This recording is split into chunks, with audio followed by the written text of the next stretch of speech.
you very much. It's great to see such spirited discussion, and we have opportunity for more points of view as we continue today. We are going on to the next section, which is our debate, and as the moderator, I'd like to invite Dr. Ashwin Fernandez. The topic of the debate is Africa needs a region-specific university rankings framework to boost excellence. So let us continue the conversation.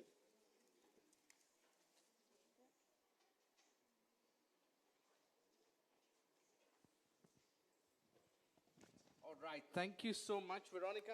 And after the first session, which was very interesting, so there is no doubt in the room that we need rankings for measuring performance. So the debate today is not about whether we need rankings or not. The debate, what we have today, is does Africa need to be treated differently with a region-specific methodology or indicators for measuring excellence, okay? So I want you to start thinking of this as I invite the panelists up. So the exact motion for this debate today is Africa needs a region-specific university ranking framework to boost or measure excellence. That means a special framework different from the rest of the world. So is excellence measured differently in Africa? Think about it, because we will be having a poll on that very shortly. So keep your phones ready. So for that, let me invite, for the motion, I will invite Professor Peter Okebukula to be for the motion. Thank you. And against the motion, I have Professor Abiodun Adebayo.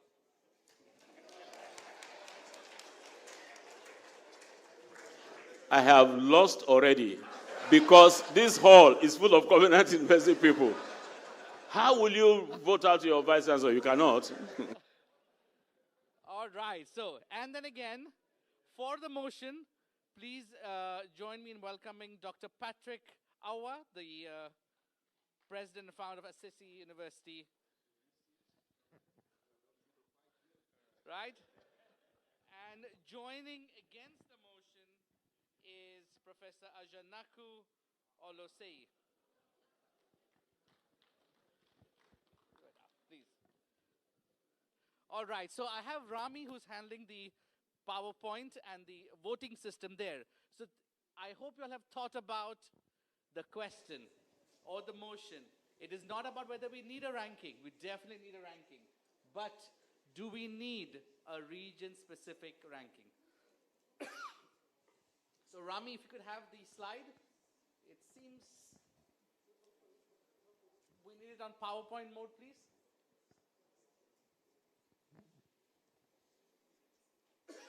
Sorry. So if we can all, and we already know where you all are from, so if you could start Menti, and either you can scan the QR code or go to menti.com and type in the code. So, do you agree, or are you for the motion with my colleagues here, or are you against the motion that we don't need a specific region-specific ranking framework if we have to compete or if we have to look at excellence? So we want to know, what does the room feel? And I hope the votes will start to pick in very quickly as you are voting for this. So the idea, if you have watched the BBC's Intelligence Squared debate, we want to change the perception in this room. So we have 4 for agree as already. If the QR doesn't work, I would suggest to go to menti.com and type in the code.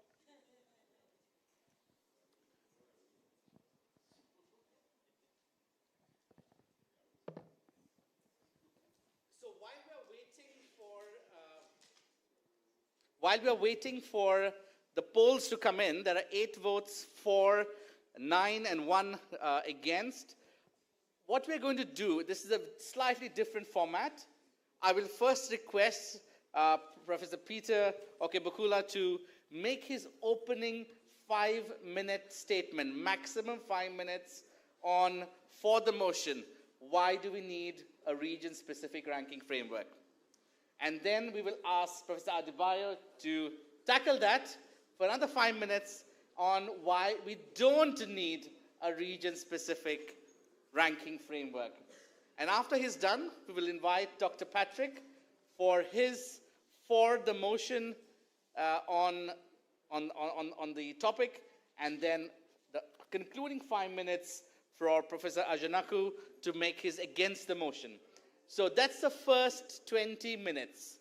And then we will tackle those specific questions you have for the panelists, and I will have some questions based on what I've heard, right? So it does seem that we have 22 of you here today who agree we need a region-specific ranking framework. So against the motion job is slightly difficult, is to change the votes in the room to, of course, disagree, or the motion as actually won if it's at the end of it, it remains the same, all right? So if we start, I would like to ask Professor Peter, either you can take the podium or you can be in your seat for 5 minutes to make your opening statement. Thank you, moderator. Even now, we don't win. We don't win, or we don't win. I think we should end the debate now because there are several reasons why we should have an Africa-specific, region-specific university rankings. The first relates to a broader scheme. The World Athletics competition just ended. We had the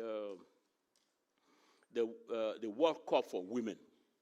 We had the World Cup, the men.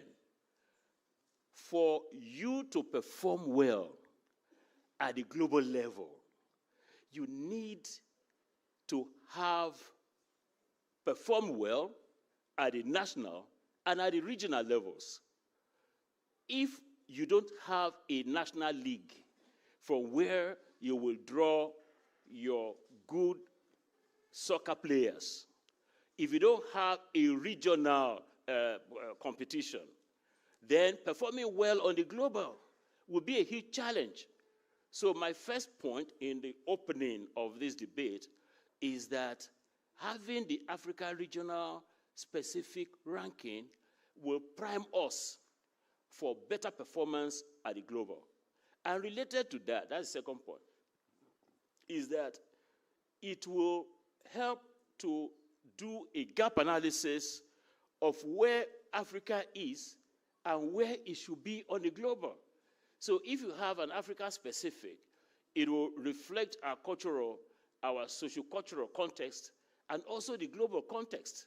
And thereby, we will be able to strive to improve at the national level, at the regional level, and of course at the global level, we will fly and fly very high. If we don't have the regional, and if we just make a show at the global, it's like you taking Professor Adebayo now to go and play, to go and ice your soccer. Yeah, it's very, very good. To represent Nigeria, you know. But if we had a scheme whereby we have local practice, national practice, regional practice, then our performance out there will be exemplary. These are my opening statements. Thank you. So you made an interesting comment on a regional league.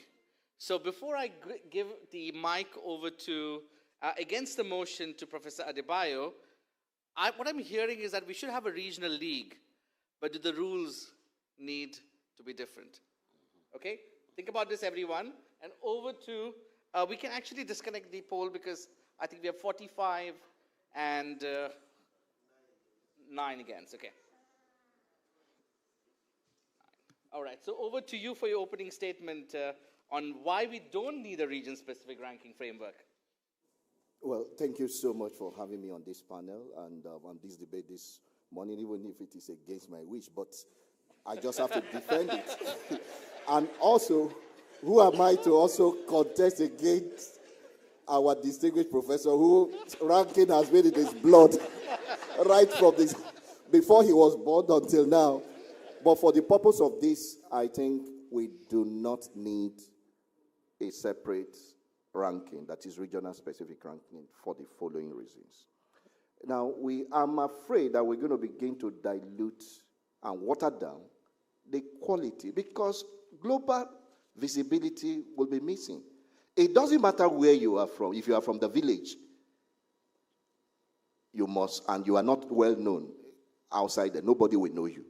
So what global ranking does is to place everyone, give everyone a level playing field to compete favorably. I'm excited when he mentioned that World Cup, the World Athletics Championship. Can I imagine, because what this might result into is to begin to reduce our reputation as a university. How? Meaning that we need to now downscale. After we now begin to have African spec. African spec, American spec, they are different, Nigerian spec. So that's one of the vital reasons I don't think we need a regional ranking, because it's going to water down on academic reputation, teaching reputation, and we might even begin to say that we can reduce the size of the goal post. That's the meaning. Because it's going to water down because we just want to make a mark.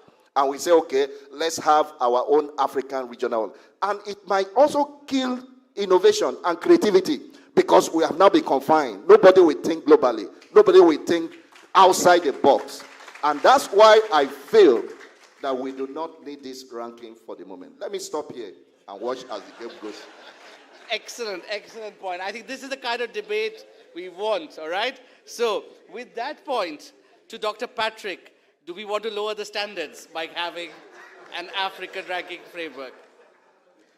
Okay, thank you very much. So I would like to start my comments by just first asking the questions. Why do we have rankings at all to begin with? Basically, rankings are information that are really useful to two sets of people, customers and the managers of universities. So customers need to know where to go. And customers, by the way, include students, their parents, the government, and so on. And management needs to know what to measure, because what you measure is what you manage towards in order to get better. Now, when we talk about global rankings, often we're talking about global research rankings. In fact, the global research rankings call themselves global rankings, period. But it is the case that there already are regional rankings and country-specific rankings. In fact, until June of 2023, Africa was the only region in the world that did not have a regional ranking. The regional rankings in Asia, in Europe, Middle East and the Arab world, North America, Oceania, and South America. And what do those regional rankings measure? I'll just list them, because I went through to see why are there regional rankings and what do they measure. They measure things like career development of students, teaching quality, internationalization, academic business collaboration, graduate salaries, social service, staff-student ratios, program completion rates, teaching and learning conditions, and opinions, which are controversial, so opinions of our academic peers, opinions of businesses, opinions of the public. They also measure research, and they also measure, there's one ranking that measures the size of your website and how open your data is to the world. They measure these because they care about more than research. And in fact, many of these regional rankings actually started before the global research rankings started. So I'll make another case that a year ago, we at Ashesi University did a study. And what we did is we hired an organization to go and survey, interview 1,000 people in Africa, Ghana, Zimbabwe, Kenya. And these were people from all walks of life: market women, students, professors, business professionals, government officials, etc., with three very open-ended questions. One, what are the biggest problems confronting Africa? Two, what should universities be doing about these problems? And three, what stops them doing so? So we got this rich data set, and then we handed it over to THE and said, this is what Africans care about. Now, I'll just list a few things, the top 5 or so in each of those questions. What are the biggest challenges confronting Africa? By 1,000 Africans, number 1 by a lot is bad leadership. Number 2, unemployment. Number 3, corruption. Number 4, poor education quality. Number 5, a lack of research and innovation. What should universities do about this? Number 1, equip students with necessary skills, practical education, technological education, entrepreneurial education. Number 2 is teach positive character and ethics. Number 3, revise curriculum. 4, improve infrastructure. 5, drive innovation. And what stops them doing it? Number 1, by a lot, is funding and resources and infrastructure. And number 2, leadership and management.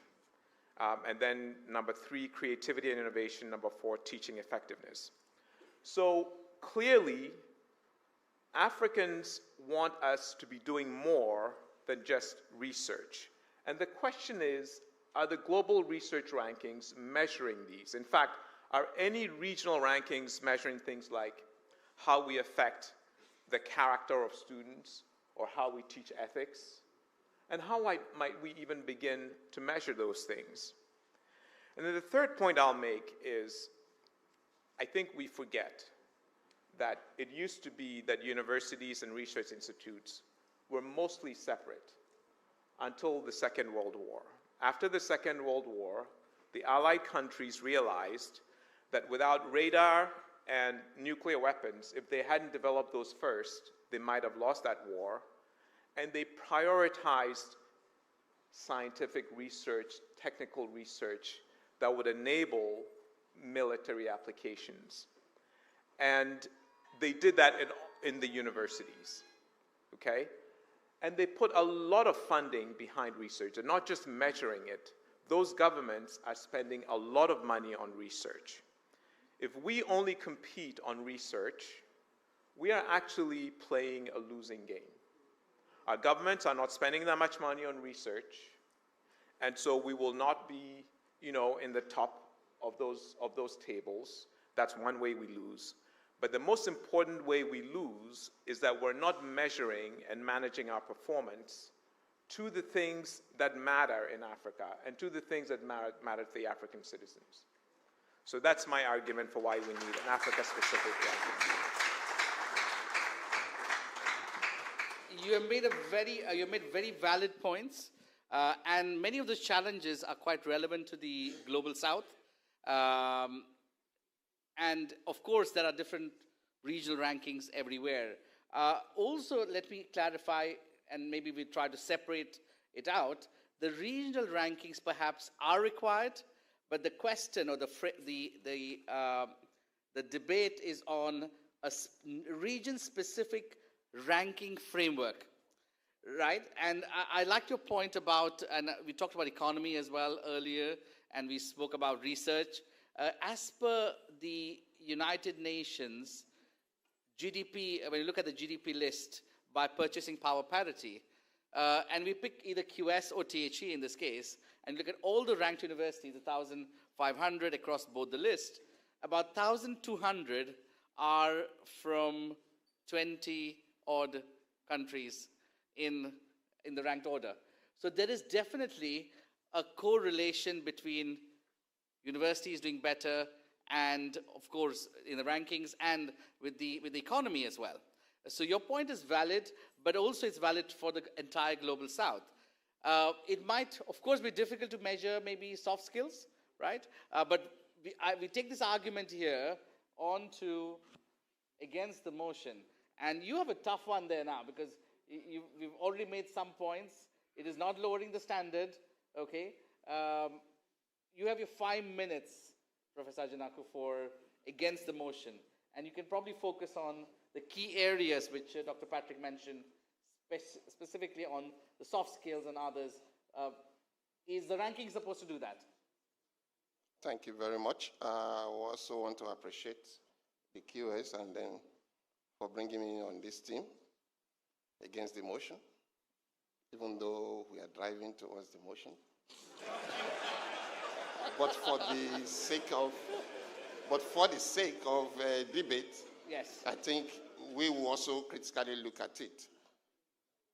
Thank God he mentioned bad leadership, and that is common in Africa. Nobody is thinking about education, but globally, they're thinking about education. One of the problems we have in Africa is bad leadership. No leaders concern themselves with education. No leaders concern themselves with how do we improve on the curriculum.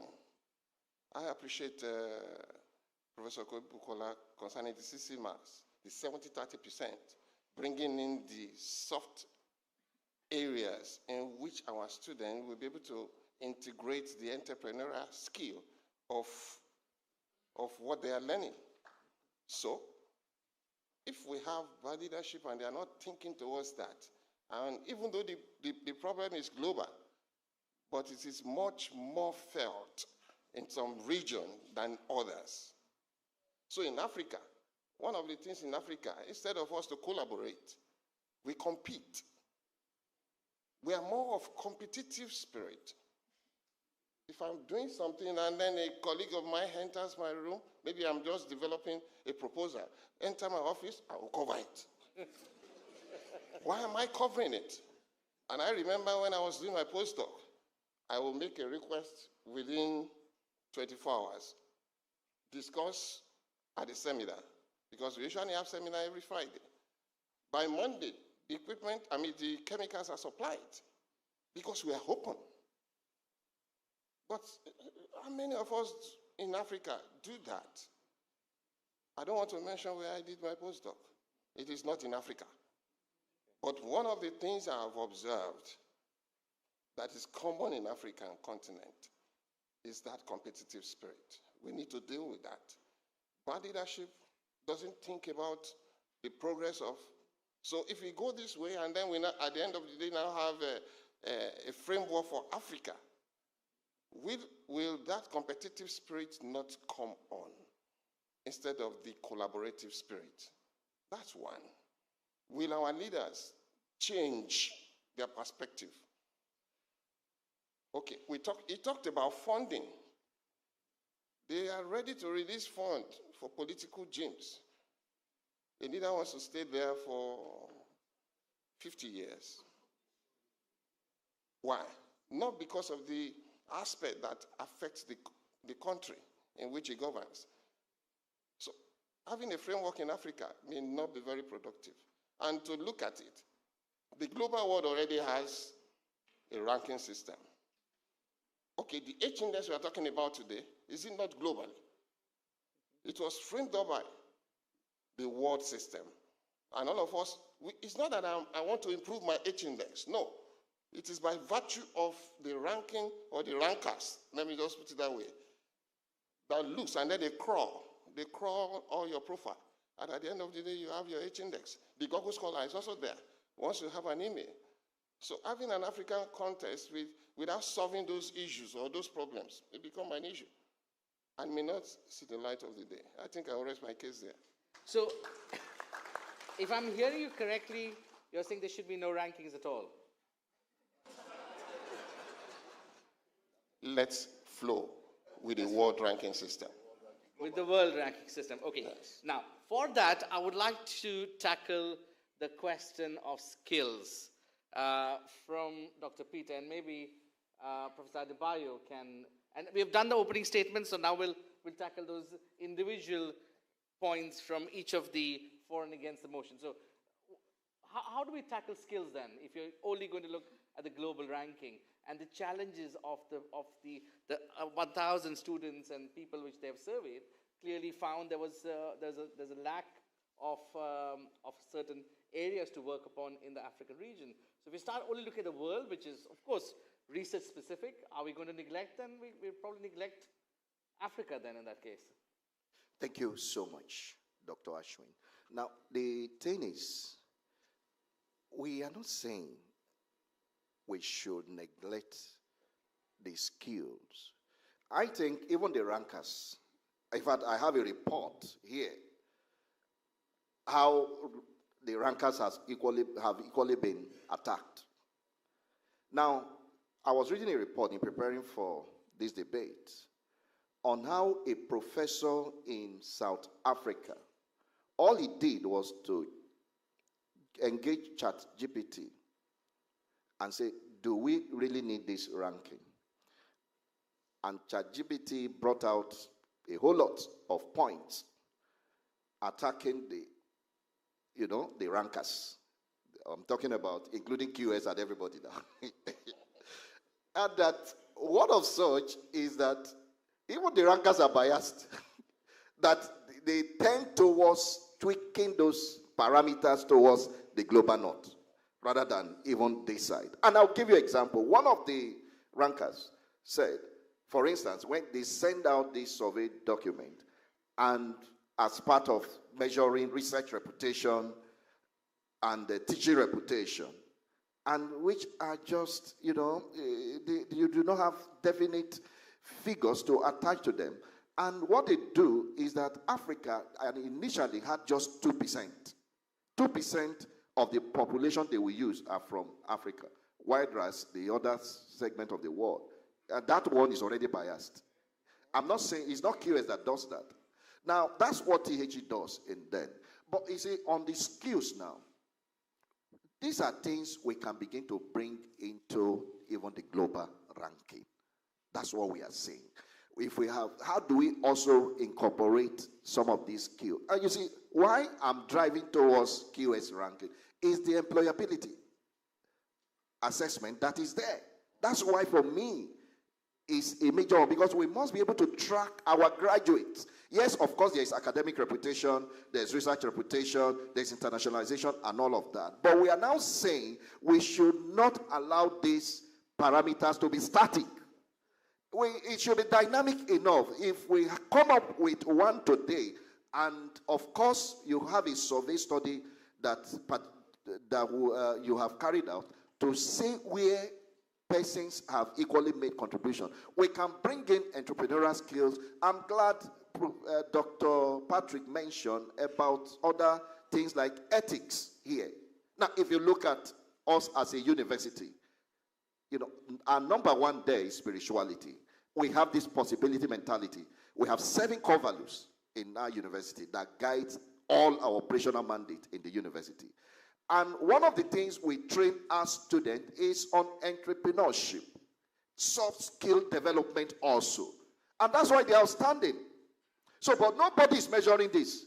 It's not in the global ranking. It may not be there. But these are things we may begin to impute into the global ranking. And when we do that, we may not really need any regional ranking. Thank you so much. Okay, so I want to go to for the motion, because that's really interesting. And both to Dr. Patrick and Professor Okebukula, my point here is, if these could be measured globally, the rankers would already measure them. So it does look like, and in Africa, it could even be more challenging to measure things like ethics. How do you measure ethics? How do you measure negotiation skills across entire African continent? So would either of you like to tackle that? Yeah, thank you, moderator. First, this winning team wishes to thank our Vice Chancellor, Professor Adebayo, for submitting the last intervention to support our position, which is that the matter of skills. If you want skills to be an indicator for the global, or in this case, for the Africa-specific framework, you can make it happen. There's nothing, absolutely nothing. I'm in the area of measurement that you cannot measure. You agree on the instrumentation, you agree on the process, and you measure. Did you know, of course you do, that in the Olympics, if a particular country has some games or some sport that is not yet global, and is practicing it and is making some joyful noise about it, the global will adopt it. So, if we have the Africa regional specific rankings with skills as a component, over time, if we don't have the skills in the way we have defined it, ethics and all of these measures in the global will over time see that, this thing is quite good, and it will be adopted. So Africa, apart from being in alphabetical order, the number one in the regions, will be the lead in making this to happen. For us, this team, I see a situation where the other regions of the world have their own region-specific framework for ranking. The Europeans have theirs, in Asia, in North America. So you find a university in North America, the MBA program, say we are number one in the US, in US News. We are number one in the world. So we want to be able to, and we're left behind, and Africa should not be left behind. We want to have our own region-specific, with indicators that are context-specific, and we'll define it. We'll take the ones, just like we're doing in Nigeria. We'll take the ones that are national.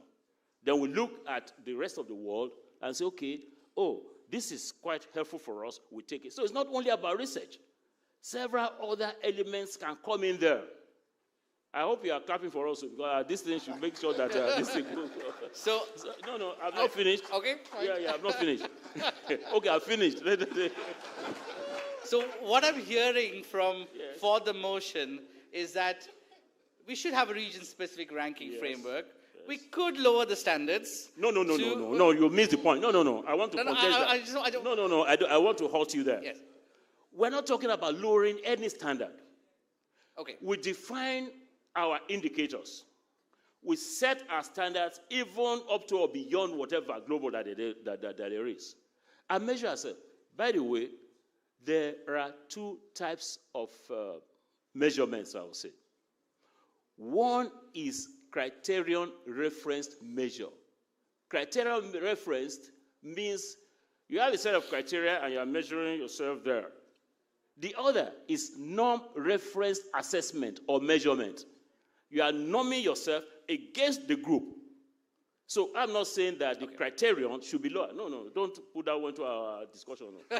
So that they won't mark us down. No, we're not talking about that. Okay. What we are saying, I conclude. What we are saying is that the criteria should be right up there, globally recognized.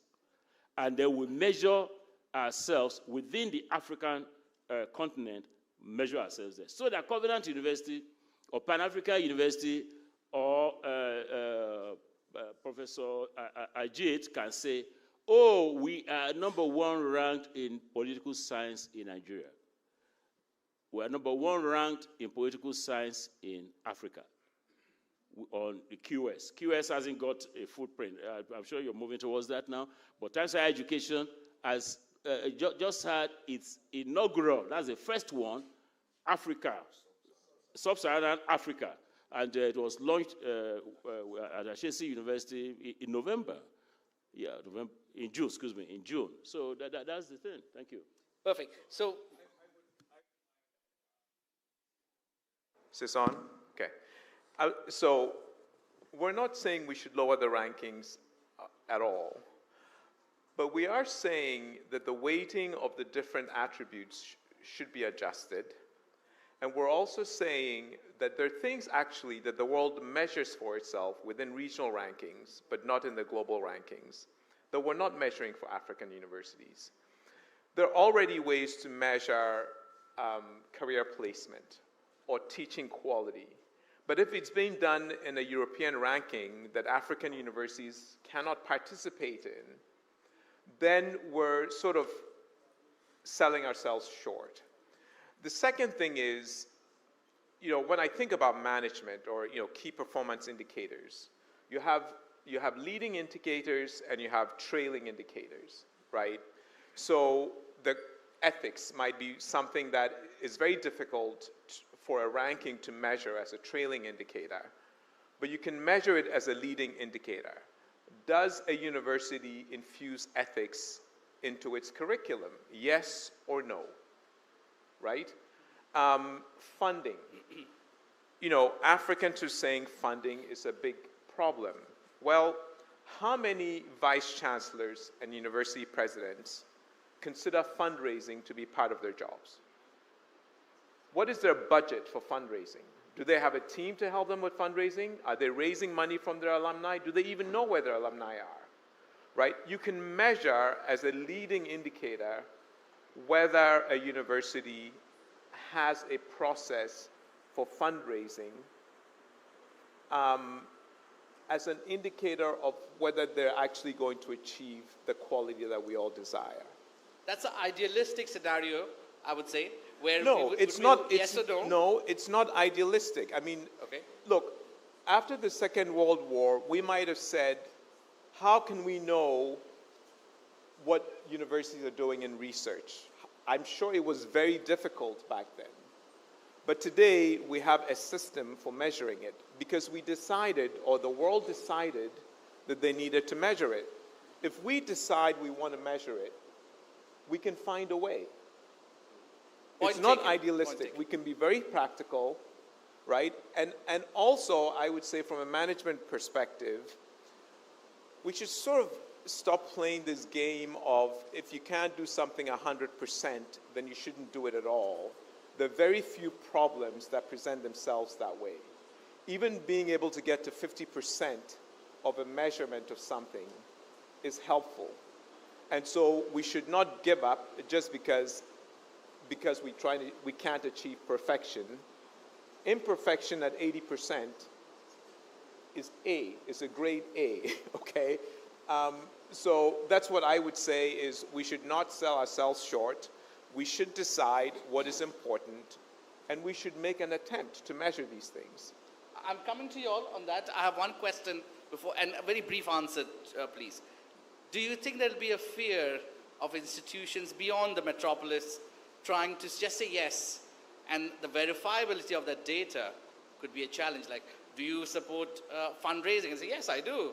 And how do you actually verify it across the hundreds of institutions in Africa? Okay, so I'm gonna take a stab at that. They say, yes, I do fundraising. Well, what's your budget per capita for fundraising? How much money do you spend per student on fundraising? And if you have the accreditation authorities involved with this and validating this, then you have your validation. What is the data that you've presented to your accrediting authority to show how much you're spending on fundraising? I send reports to my accrediting authority. I send budgets. I send audited accounts to the Ghana Revenue Authority. So you can devise a system where you're using data that has been validated by another authority that you are now including. Oh, and by the way, are you comfortable posting this on your website? Website, yeah. Because, some people don't have any problems lying on their website, but if they do, you're going to hear complaints. Someone say, oh, I saw this data and it's not true, right? I'm going to take that over to the other side. Is that practical? Do you think, and Professor Ajanako, you did mention about competition. Do you think that would foster unhealthy competition where everybody says we have all the policies, we have everything there, and it's like an open book exam. Yeah. Yes, I mean, I want to hear from you on that. Sorry, I'm just trying to encourage a debate in here with us. Yeah. Anyone can put anything on the website. If it is not validated, then it's not a data. Okay. Any university can put anything on their website that this is what we do, this is what, but once we validate, then it becomes authentic, and then we can flow with it. Even our students, when I sit down with them in the lab and they are mixing A plus B to get C and D in a chemical reaction, I know the color of C. Okay. And I know the expected based on the theory. But if I now decide, and then we now discover that instead of yellow, we are getting green, then I have to look into it also. That is the basis of research, to be able to confirm. Validation is one of the main key. And you see, I'm still of the opinion that in Africa, we don't need that regional because of that competitiveness.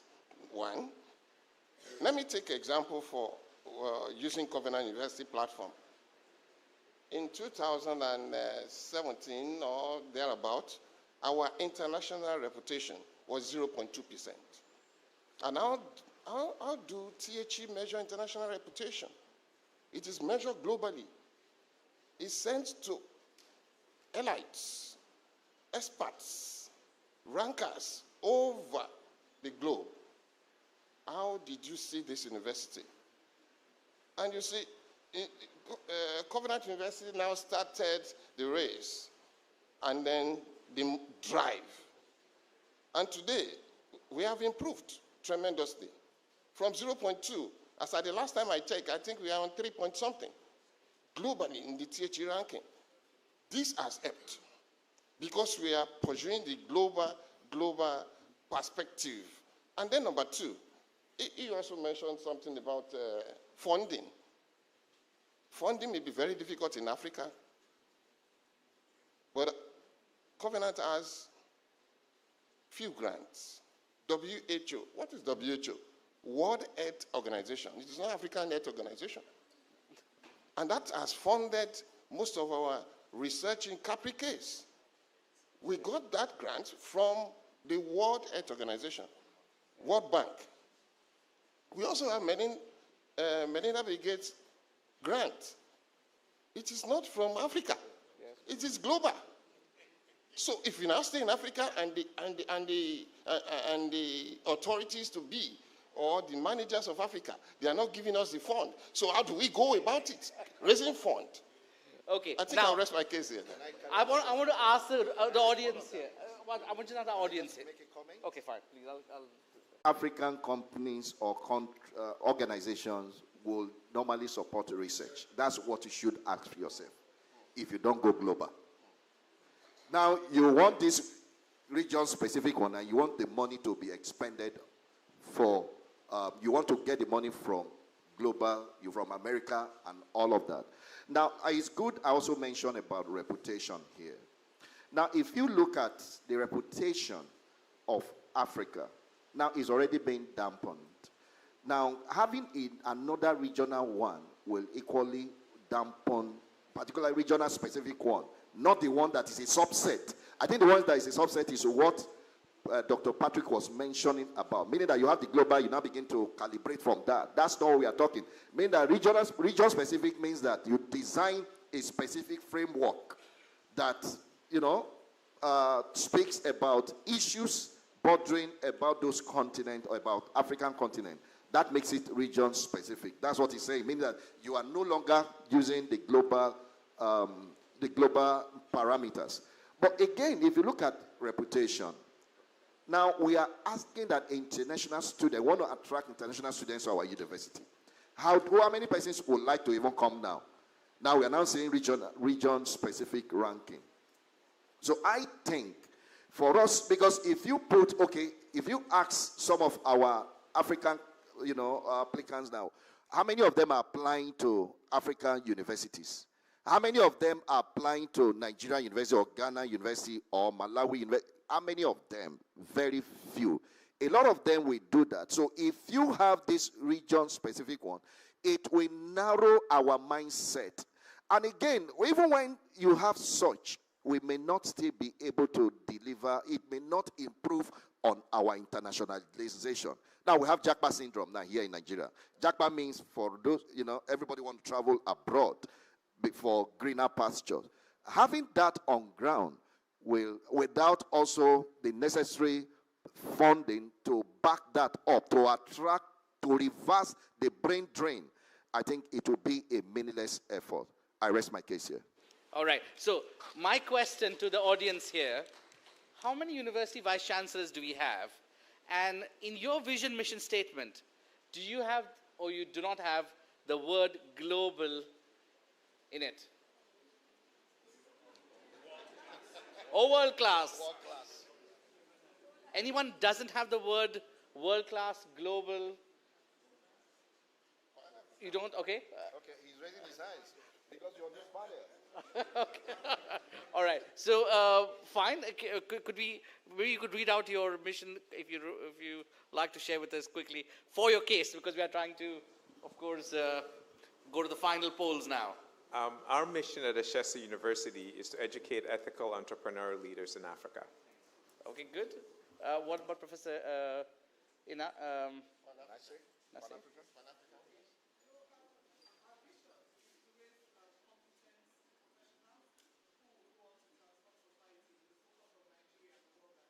And the world. And the world. Okay, all right. So, I don't want questions. Do we have any statements for or against to support the votes? Please.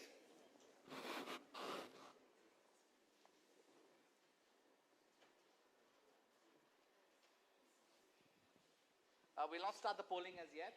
Okay. Thank you so much for this very exciting and mind-boggling debate. So, but here's what I hear. If you ask me, I don't think there's really any difference between, the for and the against. The difference that I see is that we're in between. Should we develop our metrics that the global rankers, can include? I don't think Professor Adebayo and Professor Adenaku are against having some sort of, local metrics coming from us, which is what he's advocating for.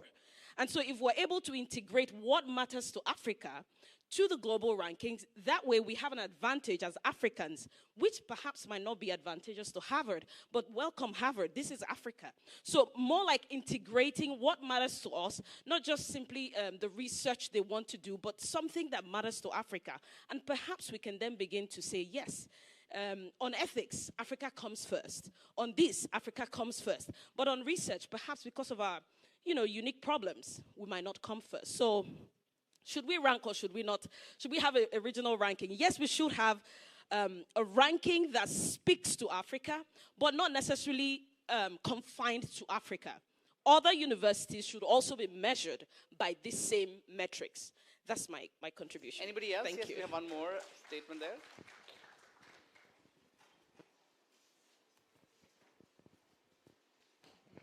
The name is Peter Bankole from Pan Atlantic University. If you are not on the table, you will end up as on the menu. That is what we are playing with. And yes, we will be part of the people in the dining room, but we are not the one taking decisions about it. If we have the population of Africans to be closer to 20%, and the voice is 2%, there's already an issue. You don't get a higher voice level by just imagining that the globe will accept you. No way. But when you have it at the regional level, and people begin to see the sense in what you are doing or saying, they will adopt you. And so, that voice, we must amplify it ourselves. And there is no way you can do that the way it's currently structured. It does not favor us in any way. And if we do, I'm part of the education collaborative. And when we come together as Africa or sub-Saharan Africa, and we speak to those things that mattered. In fact, for us in the continent, applied research is much more important than primary research. I rest my case. Great. Professor Nas? I don't want to start another debate here to be against the points that my colleague from Pan Atlantic University has just made. But I'm just sort of wondering whether it has to be an either-or situation. Because the way I look at it is that if we look at the metrics, I think that there is an advantage for African schools and universities to aspire to global standards. I do believe that. However, we must take into, with university education is contextual, both in terms of what it is that you offer, where you place your graduates, and there are just so many other metrics. And therefore, I wonder, while keeping in mind that these are the global standards, whether those contextualities which are relevant and peculiar to various regions of couldn't be,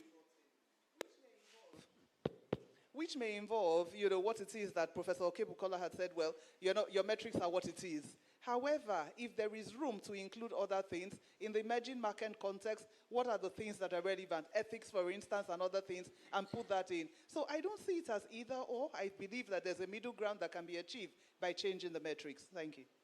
All right, good. So we're going to stop at that. Rami, if you could have the next post-debate poll. And have you changed your mind? Has anybody, either side, been able to convince you otherwise? So if you could, again, scan or just go to menti.com, we will see where there has been any sway in the votes and which side takes the trophy. Okay. We have 5 agree, 2 disagree, so we're seeing the votes. Okay, so it does look like we did have an impact slightly there. We are waiting for further votes coming in. In the earlier count, we had 45 for the motion, 9 against the motion. Even if that 9 moves slightly, we will we'll see that in a moment. So we'll give everybody an opportunity to vote.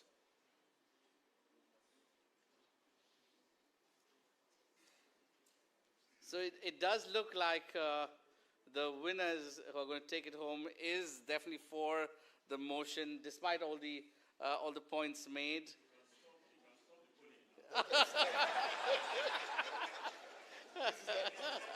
This is not INEC.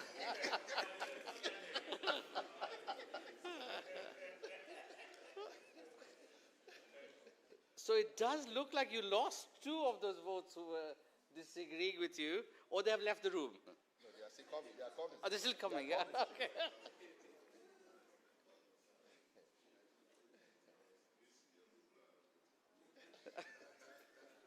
What happened to the 45?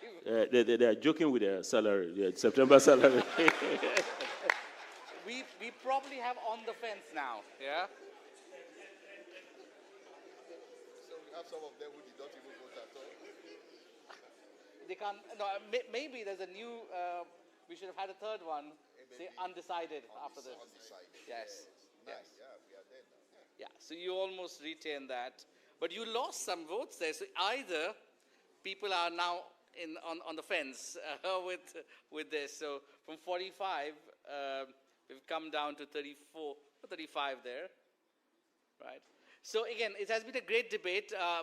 There's no right or wrong. First and foremost, I would like to thank the against the motion, because I had to convince somebody to go against the motion, and the host was the best option. We wanted to add some flavor to this in preparation for our consultation in the later part of the day on an African ranking framework. We of course want to hear from you what is the way forward, and at QS we believe that your participation is highly important, and we don't want to rush into anything in the market. Of course, when earlier Professor Okebukola put out his slide, QS and THE initially launched the ranking in 2004. Of course, we had a divorce in 2009, and QS has been continuing that methodology since 2004 until today. It's the 20th anniversary this year, and we really made a major change and introduced sustainability, not just, again, the biggest challenge with SDGs and sustainability is people just check the box and say we have it. The policy is there, but the impact perhaps is not there. And through our ESG, Environment, Sustainability and Governance ranking, we really want to make that change. So we are going to close the polling here and really thank you. Can I ask a question? Both sides, yes, please. I have a question for QS. Why do you have rankings for every region in the world except Africa? What is special about Africa? And that's a great question. We have been talking about an African ranking framework for a while. We came into Africa much earlier in 2012 and 13 of course, the area we came into was South Africa. We started off the consultation in there. And then, of course, things changed. People changed in QS, and it went back on the back burner. But the priority for the last 2 years has been Africa. We want to get a framework which actually means the right for the African region as such. So we really are working, and I think we met Professor Okebukula last. How do we develop something not just for the sake of it, but really to get something right? So we are on that fast track now, and we hope with your great ideas, we can finally come up with something which means not just ticking the boxes, but having an impact. Just a comment here. And let me also mention here that one of the reasons for this African Forum also, don't mind that I'm on this other side. He has to convince me to be here. Yeah, is because our agenda is Africa. As I mentioned last night at the dinner night, you see, we want to promote our values. We want to promote our culture. We want to promote our essence as Africans. You know, because Africa no one will develop our country for us except by Africans. So it will take a Nigerian to develop a Nigerian. It will take a Ghanaian to develop a Ghana itself. And so it is that mindset that we have to see that what can we also do. It's not just attending this workshop and everybody go and, snap pictures and you are posting on Facebook and all of that. That's not the whole essence. The whole essence here is to see how we can move this forward. So we're going to be having some strategic meetings hereafter, how to begin to work this. And I'm glad to let you know that Covenant is ready to champion this cause. Thank you.